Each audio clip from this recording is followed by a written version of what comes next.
Channel और यहाँ पर हम लोग ग्रामर पढ़ रहे हैं एज यूजुअल। तो आज हम लोग पढ़ेंगे कंपैरेटिव से पॉजिटिव डिग्री बनाने के नियम को समझेंगे।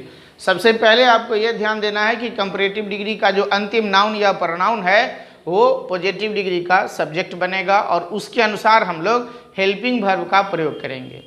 आपका वाक्य प्रेजेंट में हो तो इज आर एम, पास्ट में हो तो वाज वेयर का प्रयोग करेंगे।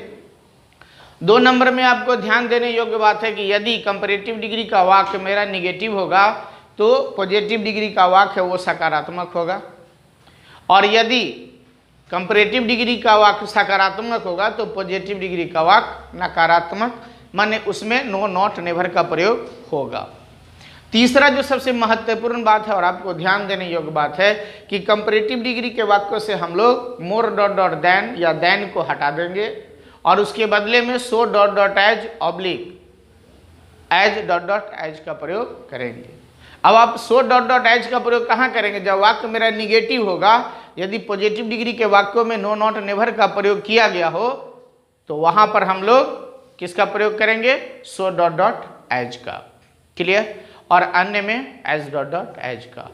आखिरी में जो कंपैरेटिव डिग्री का सब्जेक्ट होगा उसको हम लोग पॉजिटिव डिग्री में अंतिम जो मेरा एज रहेगा उसके बाद में उसको रखेंगे, तथागत रहेगा, कोई नो चेंज, कोई परिवर्तन नहीं। क्लियर? अब आपको शायद बहुत आसानी से समझ में आ गया होगा और मैंने उसका यहाँ पे थोड़ा सा आपके लिए बना भी डायग्राम भी बना दिया हूँ, लिख भी दिया हूँ कि इससे आपको और आसानी होगा। एक आप आराम से नोट भी यहाँ पे बना सकते हैं और ये आपको प्रत्येक एग्जामिनेशन है या प्रत्येक क्लास में काम देगा। तो आइए हम लोग पहले 2 उदाहरण के द्वारा समझते हैं कि इसको हम लोग कैसे बदलेंगे। मैंने 2 उदाहरण लिखा है जो दोनों वाक्य कंपैरेटिव डिग्री में है, और कंपैरेटिव डिग्री का पहचान तो आपको आता ही होगा। जब वाक्य में देन या मोर डॉट डॉट देन लगा रहता है तो सीधे सीधे समझ जाना है कि वो वाक्य मेरा किस में है? कंपैरेटिव डिग्री में है। तो पहला जो वाक्य मैंने लिखा है Ram is better than Mohan, ये वाक्य क्या है? सकारात्मक है। इसमें नो नॉट नेवर का प्रयोग कहीं नहीं किया गया है और देन का प्रयोग किया गया है, तो आपको सीधे समझ में आ जाएगा कि वाक्य जो है मेरा वो कंपैरेटिव डिग्री में है। तो अब हम लोग जब इसको पॉजिटिव डिग्री में बदल रहे हैं तो सबसे पहले इसमें जो प्रयोग किया गया अंतिम नाउन या प्रोनाउन को देखेंगे तो यहाँ मोहन लिखा हुआ। क्लियर? तो मोहन को हम लोग सबसे पहले लेके आएंगे। तो चलिए मोहन। अब यहाँ ईज आर एम का प्रयोग माने ईज का प्रयोग है तो आप भी ईज का प्रयोग कीजिए, और वाक्य मेरा सकारात्मक है तो यहाँ पर नो नॉट नेवर का प्रयोग होगा तो आपको नॉट लगाना है, इज नॉट।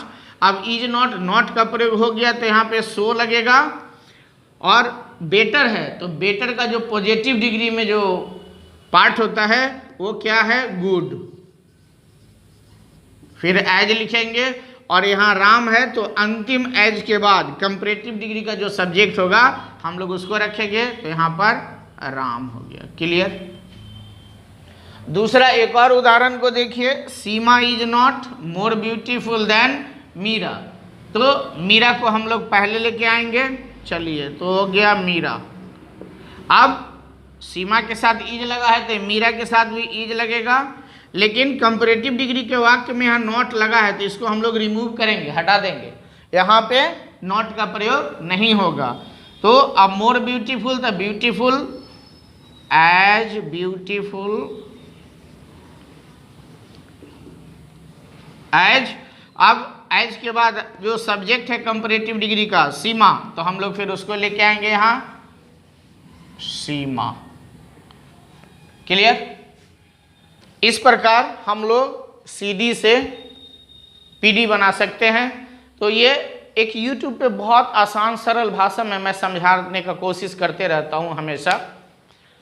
यदि अब तक आप हमारे चैनल को सब्सक्राइब नहीं किए हैं तो काइंडली हमारे चैनल को सब्सक्राइब कीजिए, इससे हमारा जो आने वाला वीडियो है उसका नोटिफिकेशन सबसे पहले आपको मिले। ठीक है? और बेल आइकन को दबाना नहीं भूलें, ये सबसे प्राइम चीज़ें हैं। Thank you very much for watching, see you again.